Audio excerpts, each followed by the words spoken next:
Okay, we're ready. Okay. Welcome to the Tuesday, January 19th, 2021 Montgomery County Commission meeting. This meeting is being conducted by video conference via zoom.us due to the COVID-19 pandemic.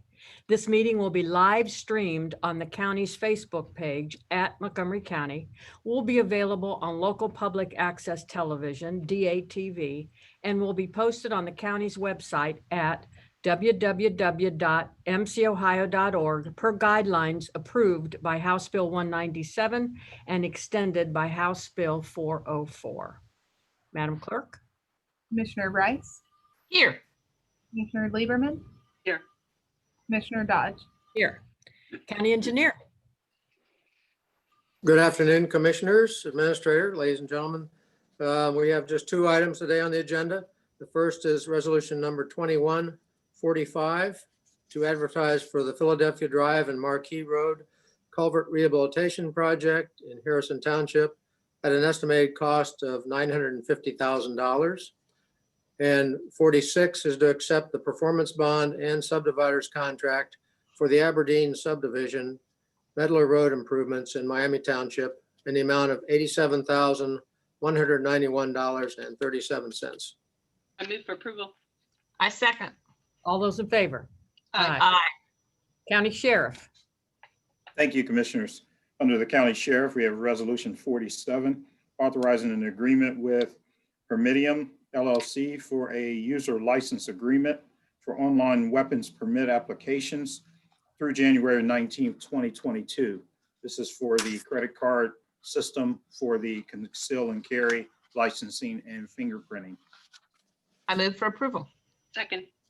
All those in favor? Aye. Treasurer's Office? Under the Treasurer's Office, we have Resolution 48, appropriate the Montgomery County Delinquent Tax and Assessment Collection or DTAC funds as of December 31st, 2020 to the offices of the County Treasurer and Prosecuting Attorney and approve the 2021 annual appropriation. We also have Resolution 49, accept the investment reports for August, September, and October 2020. I move for approval. I second. All those in favor? Aye. Data Processing? Under data processing, we have Resolution number 50, authorizing the purchase through state term contract from Round Tower Technologies, Inc. of two Dell EMC PowerFlex solutions containing compute storage and network nodes, data domain appliances, and networker subscription in an amount not to exceed $2,392,167. I move for approval. Second. All those in favor? Aye. County Administrator? Under the Clerk's Office, we have approval of the minutes of the meeting on January 12th, 2021. Resolution 51, approval of bills, and that list is available in the Clerk's Office. I move for approval. I second. All those in favor? Aye. Administrative Services, Tyler? Good afternoon, Commissioners. We have four resolutions for approval today. The first is 52. This is the approval of personnel actions. This list is available in the clerk's office. 53 authorizes an agreement with Maximus Consulting Services Incorporated to develop the Central Services Cost Allocation Plan in an amount not to exceed $73,500 through December 31st of 2023. 54 amends resolution number 04-1809, which authorized participation in the Downtown Dayton Special Improvement District by amending Exhibit A for the Downtown Dayton Special District Assessment. And last is 55. This extends the service agreement with Rumpke of Ohio Incorporated for scrap tire recycling services for the Environmental Services Department through January 31st of 2022. Commissioners, before you do the approval, John, do you want to weigh in on Resolution 53? Yes, this is the countywide indirect cost plan where we allocate essentially all general fund costs to special revenue and grant funds. And so we've used Maximus for many, many years. Back in the day, it was David M. Griffith and Associates, but they've done our plan for a long time. It meets the criteria from a federal perspective to allocate costs such as the auditor and treasurer to all these special revenue funds, including our enterprise funds. And this agreement is for an additional 3 years. Thank you, John. I move for approval. Second. All those in favor? Aye. Aye. Environmental Services? Good afternoon, Commissioners. I have Resolution 56, accept an easement deed for water lines through property belonging to Hospice of Dayton Incorporated for the development of the Hospice Congress Park and record the same. Resolution 57, accept an easement deed for water lines through property belonging to Wholesaler Property Company for the development of Wind Supply Innovation Center and record the same. Resolution 58, release 100% of the cash surety in the subdivider's contract with Kroger Limited Partnership 1 for the Kroger Main Water Main Extension Project. Resolution 59, set the dates and times for the 2021 regular meetings of the Solid Waste Advisory Committee and Solid Waste Management Policy Committee, SWAC-SWAMC, and the Financial Advisory Committee, FAC. I move for approval. I second. All those in favor? Aye. OMB? Thank you. We have 2 resolutions for your consideration today. Number 60 to authorize appropriation amendments and 61 to authorize additional appropriations. I move for approval. Second. All those in favor? Aye. Aye. Human Services, Tom? Good afternoon. We have one item this afternoon. It's resolution number 62 under the Department of Job and Family Services. We will rescind resolution number 20-1658 dated December 22nd, 2020, which authorized an interagency agreement with juvenile court for a family treatment court liaison in an amount not to exceed $57,907. I do just want to make sure you understand that we do remain a partner with the juvenile court in the family treatment court program. We're just doing it now without the external grant that was in place that originally got the program started. I move for approval. I second. All those in favor? Aye. Aye. Business Services, Thank Chris? you. Mhm. I apologize in advance. I have a very unstable connection, so if you guys can't hear me, let me know. Okay. All right, under Community and Economic Development, I have 3 resolutions and 5 laid out under Business Service. 0063, authorizing Running Consulting LLC for consulting services in amount not to exceed $36,000 through December 31st, 2021. 0064, Technical Services Collaborative LLC for backup plans examiner consulting services for the building regulatory department, amount not to exceed $60,000 through December 1st, 2021. 0065, authorizing an agreement with Miami Valley Fair Housing Center for the provision of fair housing services, amount not to exceed $100,000 through January 15th, 22.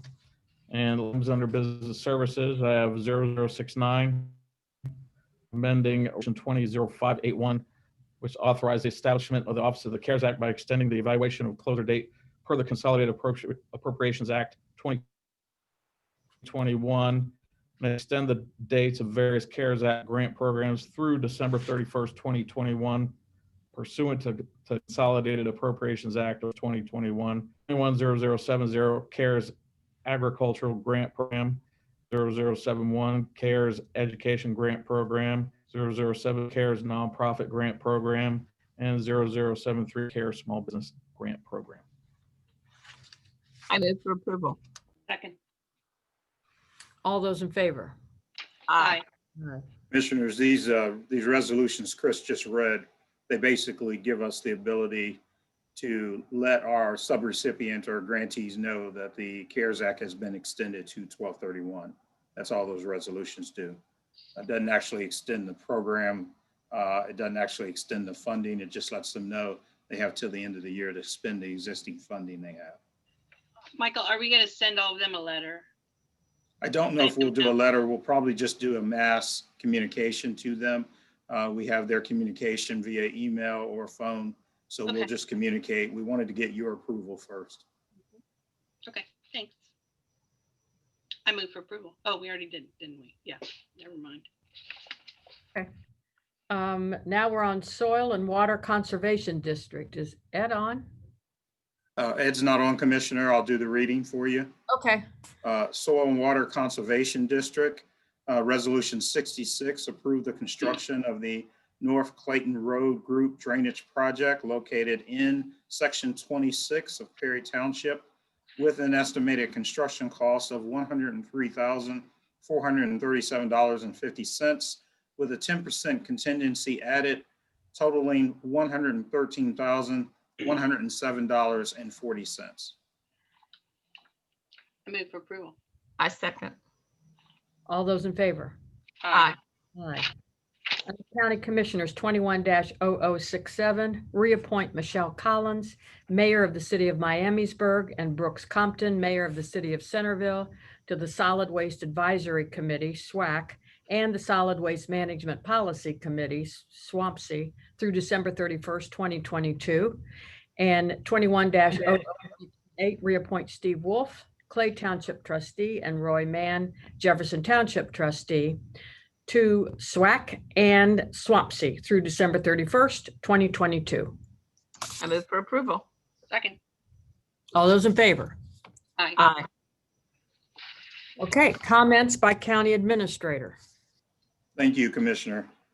I've got a really good story to tell about collaboration and teamwork and how our county emergency operations, which you know, Commissioners, that you are the head of, our Dayton and Montgomery County Public Health, and our partnership with St. Vincent has really worked to store personal protective equipment acquired for the pandemic. The St. Vincent de Paul warehouse stored donated supplies, supplies that we purchased, as well as the donated supplies that we received from the Strategic National Stockpile. Now, this was huge because very quickly, our emergency management team, which includes all the partners I just discussed, public health and the team, we had to very quickly set up a warehouse. We were going to get truckloads of stockpile from the National Strategic Stockpile.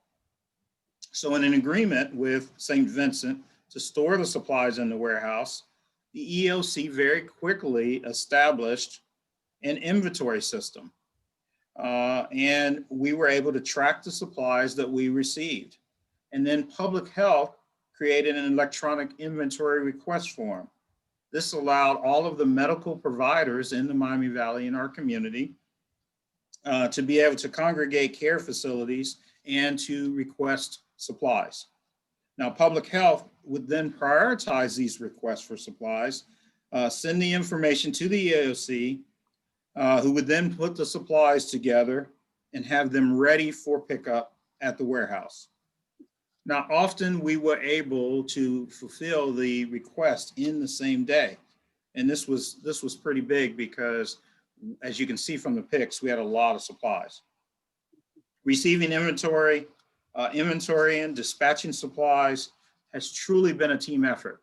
This has been a community-wide effort to be able to get these supplies out to the health providers and to the first responders that need it. Now, for this year, the EOC has relinquished the operation directly to public health, who will work hand in hand with St. Vincent to process shipments and pickups. What I wanted to do today, Commissioner, is also share with you some really staggering numbers so you can just see the sheer scope and magnitude of the warehouse that the team had to set up. And it will give you an idea of how much equipment that had to be processed in and out of the warehouse. All in all, we had over 2.2 million items of personal protection that we processed through the warehouse.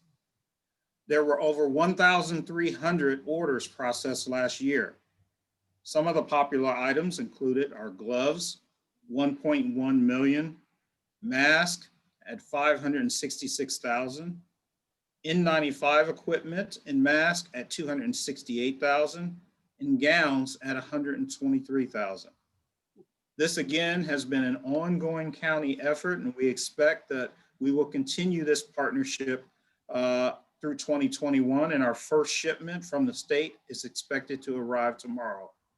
I'd like to give a quick shout out of thank you, commissioners, to Brittany Fain and to Jeff Jordan and to Jeff Cooper and to our friends, Michael Vandenberg and the team at St. Vincent. This was truly a team effort to get the community the supplies that they needed.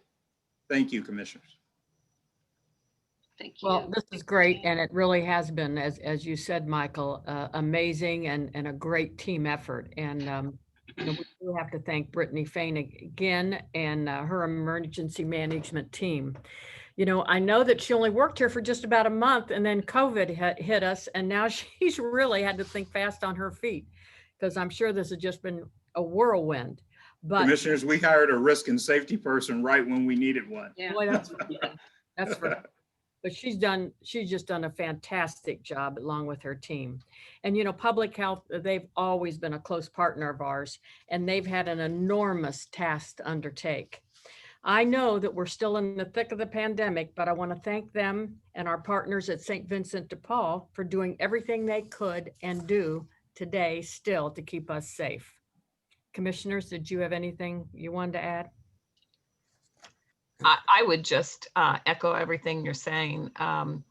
If we've said it once, we've said it 100 times, that we're blessed in this community, that no matter what seems to come our way, and far too many things have come our way in recent years, but we have great people who, and collaboration, I think, is our middle name in Montgomery County, who really live it every day. And when tough times like this, they're just all over it. So we are blessed beyond measure and can never truly thank them enough, even if these are the kind of things that nobody sees. But if it wasn't working, we would all know about it.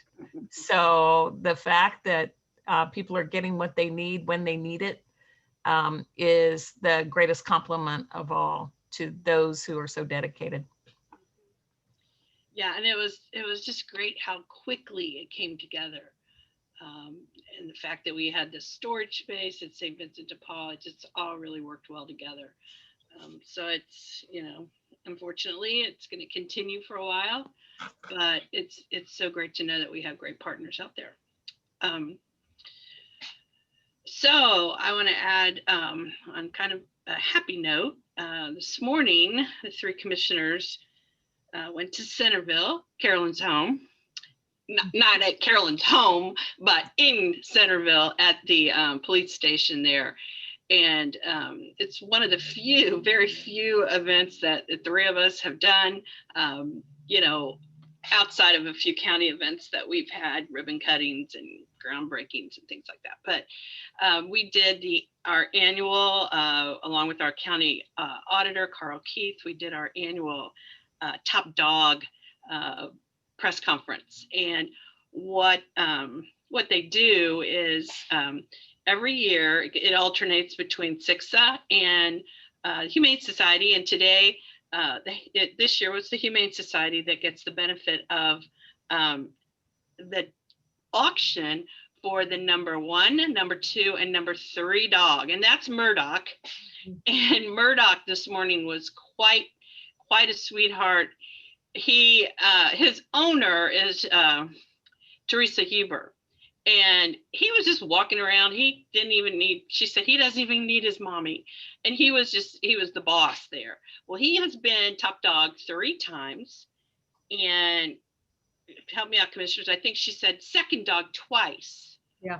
And the reason he was second dog twice was that his sister, who has since passed on to that doggy land in the sky, was number 1. So Teresa has always been such a great advocate for the auctions for this. And this is Harley. Harley was pretty funny this morning. He likes to talk a lot. And he barked at the big dogs just like he was bigger than they were. So we were happy to see the Kinser family also. They got the number 2. Yeah, they were number 2 dog. No, they were number 3. They were number 3. Okay. And there's number 2. Number 2 is Tyson. And as Carl said this morning, isn't that a great name for a boxer? Tyson was a little timid and quiet until Murdoch came in, and they're buddies.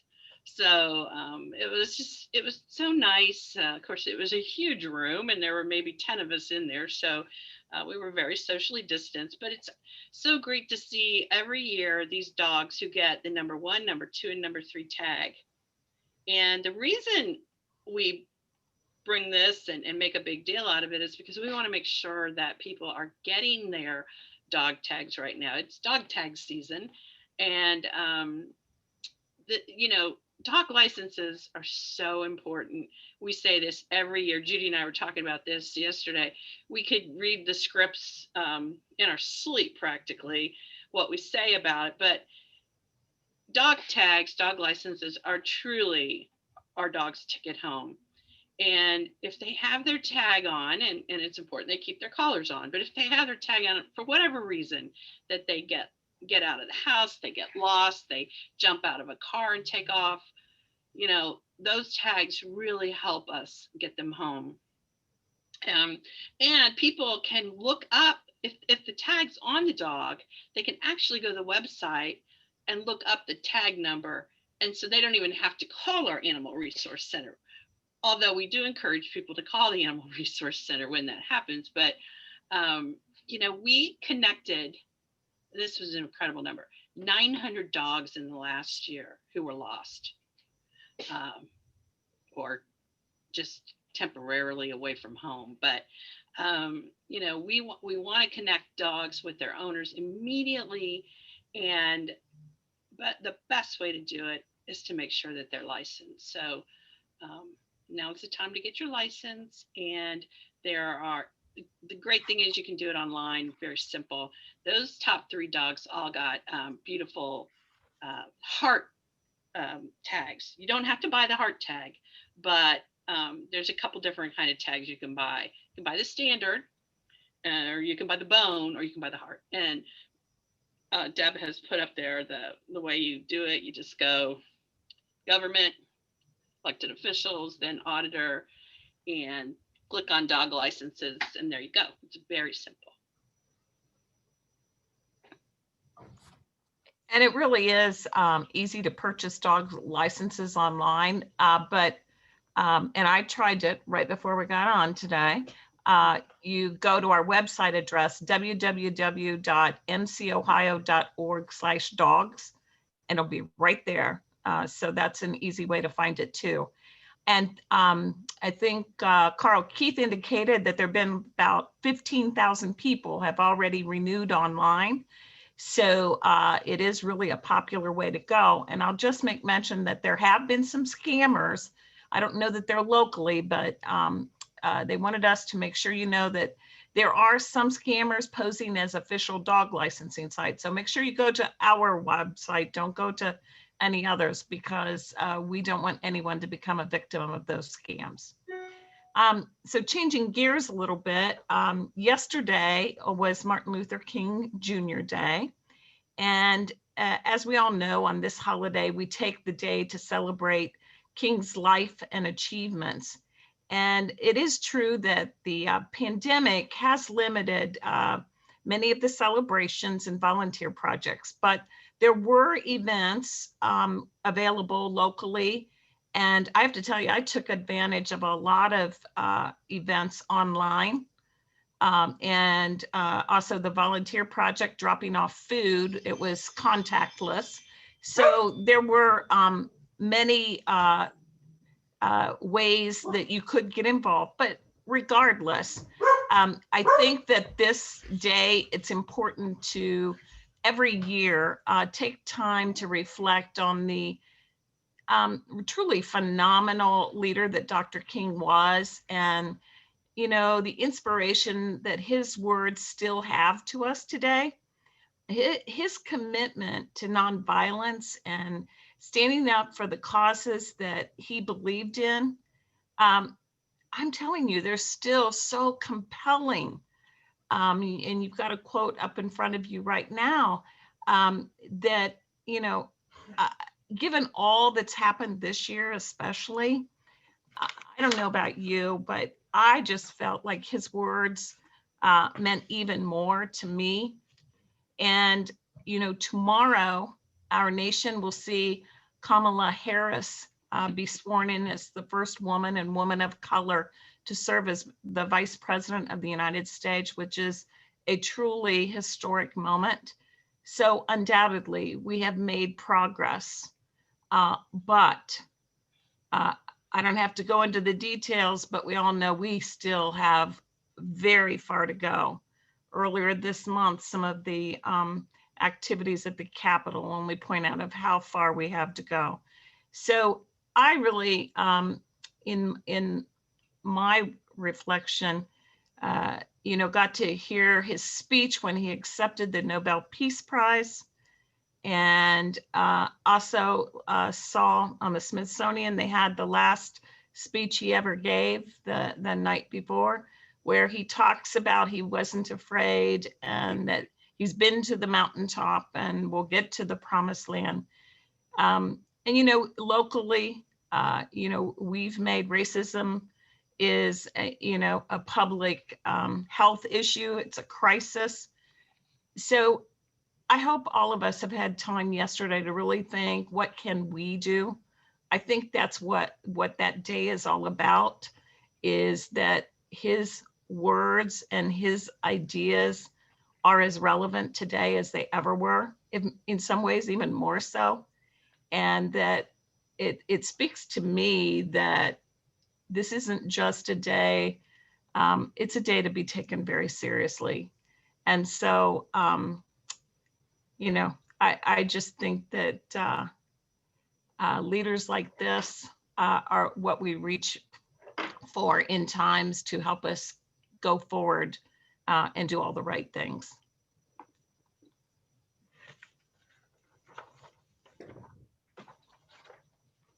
Well, thank you, Carolyn. I think, you know, that well said. It's just so true. I was able to participate in a Zoom meeting last night with the NAACP, and Senator Sherrod Brown was the main speaker, and it was a lot of people were on the Zoom or watching on Facebook. So very well said. I also we have another website we want to talk about, and that is that Public Health has a COVID-19 vaccine website. So if you want to know where and when to get your vaccine, you need to take note. Now the website, it's very easy to remember. It's PHDMC, Public Health Dayton Montgomery County. That's easy. PHDMC.org/coronavirus, all one word, -updates. See, it's right there. It's on there. So it's phdmc.org/coronavirus-updates. And so all you need to do is pull that up, and it will tell you, if you look at the left side and click on vaccination information, that's going to show you where and when vaccinations are available for you. Now, I know this has been a very, very difficult time because we have received many phone calls here. People are very panicking here. They want to get their shots, but just be patient. We're doing the public health is doing the best they can to get this vaccine into everybody's arm as quickly as possible. So with that, I have to show everybody, of course, just because we got the vaccine coming, you still have to wear your mask. So please, please, everybody, we're going to see the end of this, but we have to all take care. So please wear your mask. So thank you. And with that, I believe we're ready to sign off because we have a viewing, and our next meeting will be next Tuesday, April 26th at 1:30 right here. April, what are you trying to do to us? You said April. Did I? Because I want it to be April. Are you sure? It I'm says sure. here, Yeah. January 26th. I'm sorry, January 26th. I couldn't let you slide on that. Sorry. I move to I want adjourn. it to be April. Just a second. We moved and seconded to Okay. adjourn. All right. Thank you. All those in favor? Aye.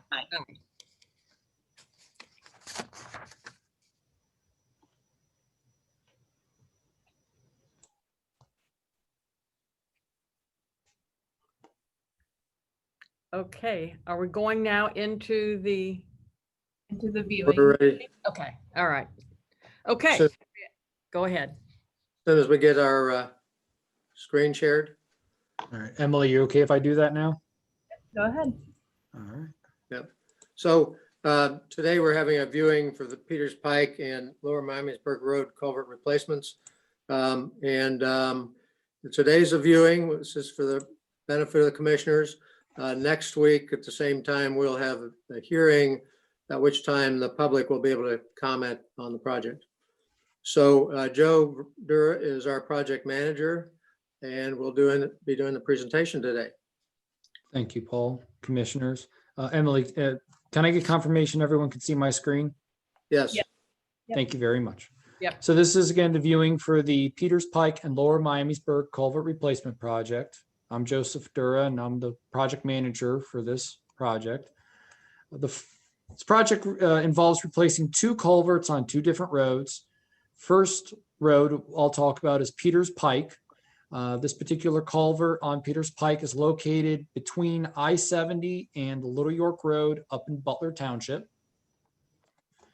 Turning on an aerial and zooming in a little bit, the overall length of this culvert is along the road is about 200 feet. It's a quick short jog under the physical pavement, but you can see how it stretches along the east side, which is to the right, and to the west side, which is down along the left side of this image. The second culvert, which is located on Lower Miamisburg Road, is in Miami Township, immediately west of the city of Miamisburg. Turning on an aerial here, the culvert itself is located immediately west of, I will call it the northern intersection of Lower Miamisburg Road and Union Road. Work limits along Lower Miamisburg Road is only about 50 feet.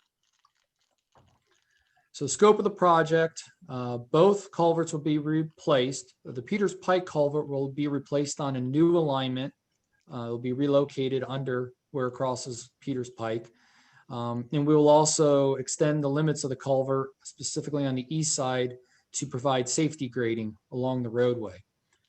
The culvert along Lower Miamisburg Road, the scope of that is to simply replace that culvert in kind. The limits of the culvert are provide adequate safety grading already. It's the condition that warrants the replacement. So looking at the conditions, starting on Peters Pike, photo on the left is looking southbound along the east side of Peters Pike. You can notice how currently the water, which comes in from the left, from the east, hits an existing wall, travels then immediately adjacent to the road, and then hits a wing wall, which pushes it then under into the culvert under Peters Pike. You can tell due to the proximity of this existing feature, how there's really no shoulder at all provided along this short stretch of Peters Pike. It is this safety hazard that this project intends to correct. Also, photo on the right, we're looking at within the existing culvert. This is an old four-sided box culvert, all cast in place. Very hard to access, very hard to inspect to get a true condition of this structure. Continuing on that condition, photo on the left, this is on the west side of Peters Pike, opposite of the inlet. I'm pointing out here where you could see some gravel in the grass area. That was a repair our crews had to do because there are localized failures starting to be propagate within this existing concrete structure. Also, that metal grate that you see in the photo on the left, that's an inlet to this structure. It doesn't really serve any function with regards to catching water. What it does is it provides physical access for guys to be able to get in there to do any type of repair or clean out. Otherwise, that west side of the culvert is actually inaccessible. And then the photo on the right is merely the outlet of the structure. So as you recall, the slide prior, you saw one big opening. Well, in the unaccessible side of this culvert, photo on the left with that chamber, it goes from one single cell to two cells. And for our maintenance crews, that's problematic because where you go from one to two, you can start collecting debris within the structure. And so this project will replace this entire structure with a single cell culvert, which should reduce maintenance issues. And then the Lower Miamisburg culvert, as stated, we're just replacing this existing pipe in kind. It's the physical condition of the existing pipe which causes the safety hazard. It's hard to see in these photos, but the invert, the bottom of the pipe, has corroded and rusted through. Some of the joints are opening up. So just based on age and condition, we need to replace it. Photo on the left is the inlet of the structure. It'll just be a new pipe with a concrete head wall. Photo on the left is showing the limit of the structure. So the inlet is on the west side of the road. What I'm going to call the outlet is on the east side, and really that outlet is nothing more than a junction chamber. Currently, it's catch basin. It's a point where water on the surface can drain into the structure. That'll remain the same in the after, but we'll replace the existing structure with a manhole that has the ability to catch water. So it is because of the physical condition of Lower Miamisburg, the condition of the Peters Pike, as well as the poor shoulder along Peters Pike, that we do feel the existing structures warrant replacement and some slight improvement in areas. So going back to Peters Pike, looking at what it's going to take to construct this, so what you're looking at is Peters Pike, which it's a north-south road. So south is to the left, north is to the right. The outlet of the structure, which is on the far left of the image, is completely within the existing right-of-way. So we have no issue doing that. The inlet, however, to correct that lack of shoulder on the inlet, which is the east side or down, we will extend the proposed structure outside the existing highway easement. That'll require us to we will look to require some additional standard highway, which extends that existing highway easement to the east. That extension of the highway easement is shown in green in the screen you're looking at. That will push the inlet of structure outside what's called the clear zone, and that'll provide a safety grading, a nice forgiving roadway shoulder that will allow us to not have to put guardrail in. Then the area highlighted in blue is merely some additional space needed for a contractor to actually build this work. This is again just moving on to the Beavers parcel. Green again being that extension of the standard highway easement. So you can see how it just incorporates the proposed work, which is the head wall right here in the new pipe. And then the blue area is just additional area to help the contractor have space to do this work. And the blue is a temporary easement. Yes, the blue is a temporary easement. So this is some photos looking at the Beaver parcel. The photo on the left is standing on Peters Pike looking eastward. You can see the channel as it comes out of the wooded area toward the road. So where that channel is on the left, that's where the inlet will actually be located to. And the photo on the right is where the channel comes, hits the road. You've seen this photo before. All that concrete area will be removed, and actually earth and fill will fill that whole area up, eliminating that roadway hazard. Moving to the Lower Miamisburg Road site. So there are two parcels impacted by this project. The Houston parcel, that's number 3, and the Lutch parcel, which is number 2. The Houston parcel, number 3, we will be actually getting the existing structure into standard highway easement. So again, it's an extension of that existing. And then for the Lutch parcel number 2, the structure is already in existing highway easement.